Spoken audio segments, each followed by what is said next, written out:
उत्तर प्रदेश में वक्फ संपत्तियों का डेटा उम्मीद पोर्टल पर दर्ज किया गया था, जहां हुई व्यापक जांच में कई अनियमितताएं सामने आई है।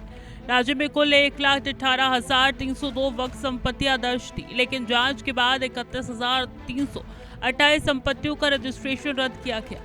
इन आंकड़ों ने न सिर्फ प्रशासन को चौंकाया है, बल्कि हजारों संपत्तियों के वैध दावों पर भी सवाल खड़े कर दिए।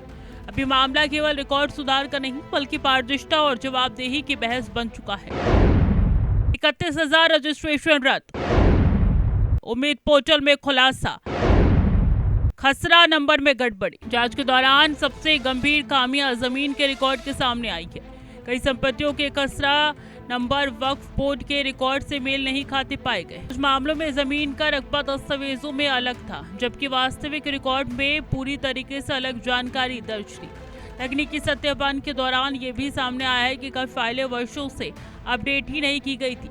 कई डिजिटल रिकॉर्ड में गलती थी, तो कई पुराने कागजों के आधार पर गलत एंट्री दर्ज थी। इन गड़बड़ियों ने पूरे वक्त संपत्ति प्रबंधन सिस्टम की कार्यप्रणाली पर गंभीर सवाल खड़े कर दिए। सरकारी कार्रवाई के तहत 31,192 वक्त संपत्तियों के दावों को भी निरस्त कर दिया गया। इसका मतलब है कि इन संपत्तियों पर अब वक्फ बोर्ड का दावा कानूनी जांच के दायरे में आ गया है। अधिकारियों के अनुसार कई दावे ऐसे थे जिनके पास जरूरी दस्तावेज या प्रमाणिक रिकॉर्ड ही मौजूद नहीं थे। वहीं कुछ मामलों में एक ही संपत्ति पर एक से एक दावे भी करे गए थे। इस पूरे मामले पर वक्फ संपत्तियों के प्रबंधन और सत्यापन प्रक्रिया की विश्वसनीयता पे सवाल उठाया गया था। जमीन रिकॉर्ड में फर्क, 31,192 दावे निरस्त। इस कार्रवाई के बाद राजनीतिक गलियारों में भी हलचल तेज हो गई है। एक पक्ष इसे सरकार की पारदर्शिता और रिकॉर्ड सुधार की बड़ी पहल बता रहा है, जबकि दूसरा पक्ष इसे राजनीतिक दबाव से जुड़ा कदम करार दे रहा है। विपक्ष का आरोप है कि कार्रवाई का समय और तरीका सवालों के घेरे में है। वहीं सरकार का कहना है कि पूरी प्रक्रिया डिजिटल सत्यापन और रिकॉर्ड सुधार का हिस्सा है।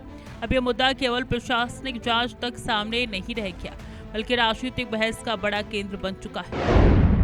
सत्यापन में बड़े फर्जीवाड़े, वक्फ बोर्ड पर सवाल। उत्तर प्रदेश में वक्फ संपत्तियों पर हुई ये बड़ी कार्रवाई अब सिर्फ एक जांच नहीं, बल्कि एक बड़ा प्रशासनिक और राजनीतिक विवाद बन चुकी है।